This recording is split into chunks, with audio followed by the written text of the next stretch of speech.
Who's that? Commander Claw. Who's bad? Commander Claw. Welcome to the 10-minute Commander Guide series for Commander Claw. Thank you, Commander-lings, for clicking on this video about the Archimandrite, a new commander from the Brothers' War. As of lately, you know I'm all about jumping right into the card description and giving you possible strategies, so let's do it.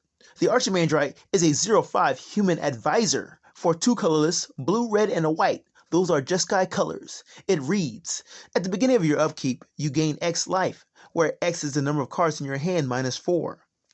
Whenever you gain life, each advisor, artificer, and monk you control gains vigilance and gets plus X plus 0 until end of turn, where X is the amount of life you gained. Tap 3 untapped advisors, artificers, and or monks you control to draw a card. Wow, that's a lot of text, and the legendary creature strategy is straightforward.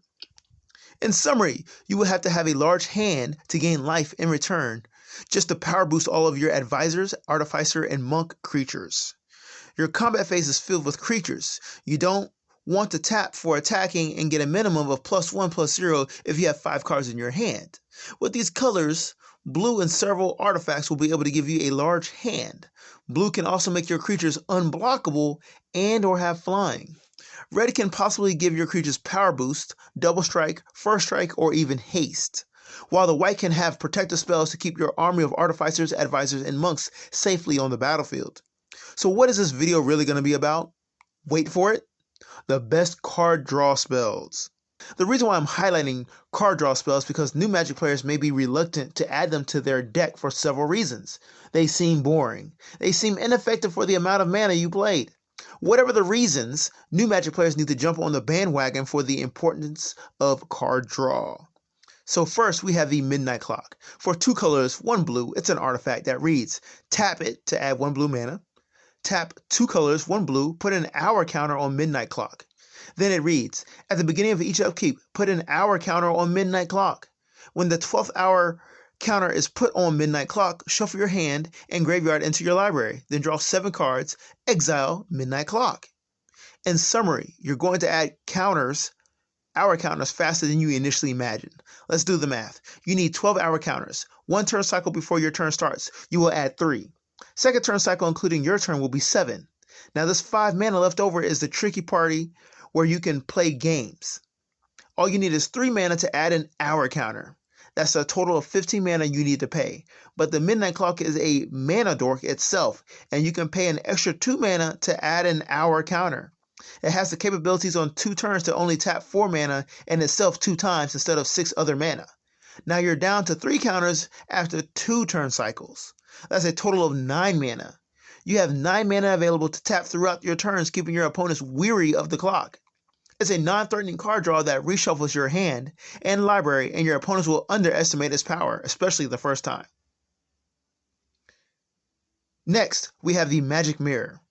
I promise you, you will only get to play this card 1 time, and your opponents will never let it stay on the battlefield. The Magic Mirror for 6 colors, 3 blue. Legendary artifact. This spell costs 1 colorless less to cast for each instant and sorcery card in your graveyard. You have no maximum hand size.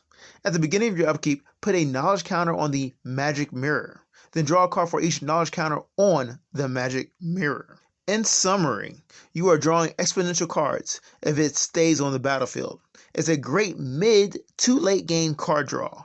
Partner with the Archimandrite, this is your gain life mechanic. 1 turn cycle, the Magic Mirror survives as 1 card, followed by 2, followed by 3. Don't forget you can proliferate knowledge counters for the Magic Mirror and hour counters for the Midnight Clock. The Flux Channeler is a nice addition to your 99 to proliferate even though it's a human wizard. You will be casting a bunch of non-creature spells in a Jeskai deck. Believe me. The instant and sorcery spells are enablers for creatures in Jeskai colors generally. Next up, we have Rhystic Study. I know you want me to add Rhystic Study to this list, but everybody knows that card is good, so we're skipping it. Now moving on to card draw that focuses on group hug mechanics. Yes, they will make your Archimandrite deck spicier. The first group hug card will be the Walking Archive. The Walking Archive is for 3 colorless, a 1/1 artifact creature / golem. It has Defender. That means it can't attack. Walking Archive comes into play with a +1/+1 counter on it. At the beginning of each player's upkeep, that player draws a card for each +1/+1 counter on Walking Archive. Tap 4 mana total, 2 colors, 1 white, 1 blue. Put a +1/+1 counter on Walking Archive. In summary, you are growing a monstrous creature with Defender. Your play group is going to love drawing cards, or will they? However, your deck is built to benefit from having a large hand. Most likely their deck is not, giving you the edge to add more +1/+1 counters to your commander deck. Don't let those +1/+1 counters go in vain. You have the Ozolith, spells, and other proliferate abilities to move counters. Plus, the Walking Archive is bait for an opponent to waste a target removal on. Oh, next we have the Howling Golem. You notice? Oh, the Howling Golem. Another artifact creature and low to the ground mana cost. Simply 3 colorless. It says, whenever Howling Golem attacks or blocks, each player draws a card. It's a 2/3 golem. Your opponents want to draw cards. You have political power with this golem in the early game. Use the politics to prevent players from attacking you, or you do just a little bit of damage like a slap on the wrist. Or even ask players to protect you because they may need a card.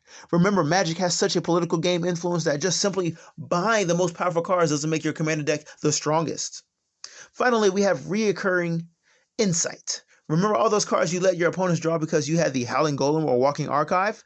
Let me read. For 4 colors, 2 blue, it is a sorcery. Draw cards equal to the number of cards in target opponent's hand. Then it has Rebound. Rebound says if you cast a spell from your hand, exile it as it resolves. At the beginning of your next upkeep, you may copy this spell from exile without paying its mana cost. In summary, you are going to choose the player with the largest hand. Make sure you cast this card so you can draw a set of cards on the turn it's casted in your next upkeep. So imagine a player with 5 cards in his hand. You added 5 on the turn you casted it. Then the following upkeep, make sure you choose the recurring Insight upkeep trigger before the Archimandrite upkeep trigger triggers. And you can choose another target opponent hand to draw. Imagine 10 cards total, and now you trigger the Archimandrite gaining life and boosting power. Thank you for watching the content on the Archimandrite. Watch more content here and subscribe for EDH Commander gameplay and cards from the Brothers War.